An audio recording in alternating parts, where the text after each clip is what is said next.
Greetings, members, one and all of the Salivation Nation, the tipping point for gold and silver. Are we there yet? Well, let's explore.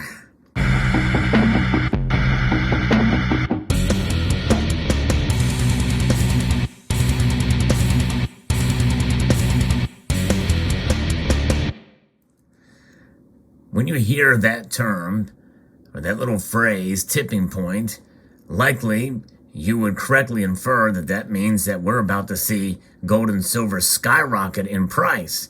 Typically, it means a dramatic movement one way or the other, and one can infer that it means that it's going to be moving positively, pretty dramatically. And this is based off of information that has been accumulated from shiftgold.com, and they talk about the COMEX, and there's a lot involved with the COMEX. A lot of it I don't understand. There's some information that I've read, but it really hasn't sunk in greatly. But we know that there's a lot of trading that occurs outside of the physical markets in general. And how that is dealt with by the COMEX is another matter. I may do a separate video on it because I think it's explained fairly well from Shift Gold. Of course, Shift Gold, as you know, is operated by Peter Schiff, who most people can readily admit that he is a gold bug, that maybe putting it politely, some people feel he pumps gold too much, but nonetheless, he does sell gold, so any information provided here, take for a grain of salt. But I think it's an interesting aspect considering the complexities of the market and what is going on there. And this article that I'm going to be referencing here is from Shift Gold and shared with me by Silver Stealer. And it is interesting. We have data that comes from the COMEX that could indicate growing pressure for a breakout in gold and silver. COMEX data has shown large deviations for several months. Most of this occurred before Russia invaded Ukraine, and these deviations have grown larger since. The invasion seems to have accelerated trends that were already in place. And the latest data point showed that the inventory of gold at the banks is now growing at the fastest pace since October of 2020. And this further confirms pressure building under the surface. So we have a recap of what's happened since December of 2021. And again, there's a lot of complexities with what is going on with the COMEX, and I'll probably cover that in a video soon.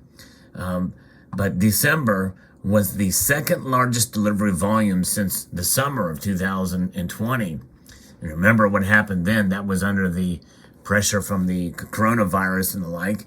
So there's a lot of unusual activity, a lot of unprecedented action in the precious metal markets in general. December also saw the largest movement out of bank house accounts ever. January of 2022 saw the largest delivery volume for a January contract ever, by more than double. It was also the largest delivery volume for a minor month since March of 2021, and had a substantial volume of contracts open for immediate delivery.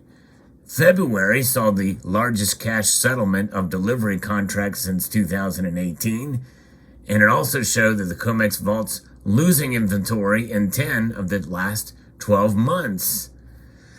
Now, March silver had the largest adjustment in data records ever between preliminary and final, at least since data has been captured. It was 50 times larger than average, equating to 28 standard deviations. And that's just it. It's when you talk about that in terms of how data are captured and interpreting that data, that leads to quite a bit of confusion in my mind, which is why I'm somewhat reluctant to completely get on board with the price suppression train that is so prevalent in this community. Just because the data are complex in understanding it, and in misinterpreting it, I think is very much open to a possibility, but I'm keeping an open mind about it. So if you look at a recent analysis for March on this, March has the largest delivery for a minor month ever and still is not over. April had seen a pop in open interest to start the roll period. April was also a widening spread relative to recent history, and May is the highest open interest ever at this point in the contract for May, and is also the highest at any point for any minor contract in recent memory. June shows the same trends as May, except it's a major month. There's a lot of major trading that happens during that month, or when the futures expire and the like, I guess. The COMEX has been hesitant to raise margin rates. So the March analysis concluded with a possible scenario where the price of gold could be allowed to move higher through April and June with potential massive delivery volume. The hypothesis gained more evidence when the COMEX stock report showed a rapid and sudden buildup of gold inventory. It has now been picked up by Zero Hedge and Seeking Alpha talking about this. So this is alarming and being picked up by other media sources here. In the immediate future, an analysis of several technical indicators shows potential risk for more short-term downside on the price. Regardless, it is clear that the COMEX physical market is under pressure. The data suggests that it's possible gold and silver could have their own nickel moment at some point in the future. Investors who owned paper nickel contracts saw their trades canceled. So this was where the tipping point could be, just like it was for nickel, and we could see the markets close down for gold and maybe even for silver. That would be something to see. Can you imagine the outrage and the alarm that would send if gold and silver markets were closed just like nickel was? Wow. Imagine that. And it's all the more possible now because now we're seeing what happened with nickel. If it can happen to nickel, surely it could happen with gold or silver. And probably more likely silver than gold. But nonetheless, it is very interesting to see how this is playing out here and building up to something similar.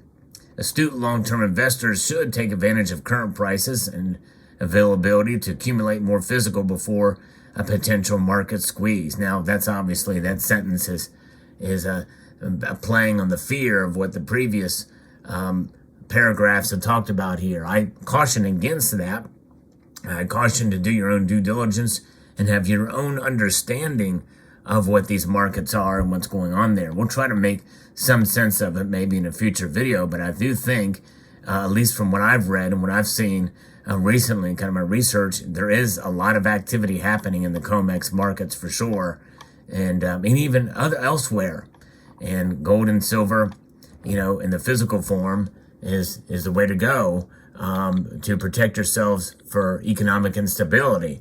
Because a tipping point could happen where the prices go up and then they freeze and then they become unobtainium for a while. For instance, we saw nickel skyrocket in price, and let's say silver shoots up to $60 an ounce overnight for the same reason that nickel went up like crazy. I don't know. I kind of doubt that would happen, but you never know. And then it's frozen there until they can get everything all figured out. The paper contracts, the paper people who hold the paper will be screwed. But those of you who own the physical, well, you've got yourself a treasure there, and that actually may be a time to sell. And that's just a hypothetical situation. I'm not saying that that's necessarily going to happen anytime soon, but it is something to consider here, for sure, as we maybe entertain that thought. And same thing for gold. Gold could go up to $3,000 an ounce. And people panic and they shut down the markets. And all could go back to the COMEX, what's going on there in the COMEX. So we'll see. It's interesting times we live in for sure, even outside of what the possibility could be. One thing we know is that prices have accelerated, especially for gold. Gold has reached record highs in nominal dollars.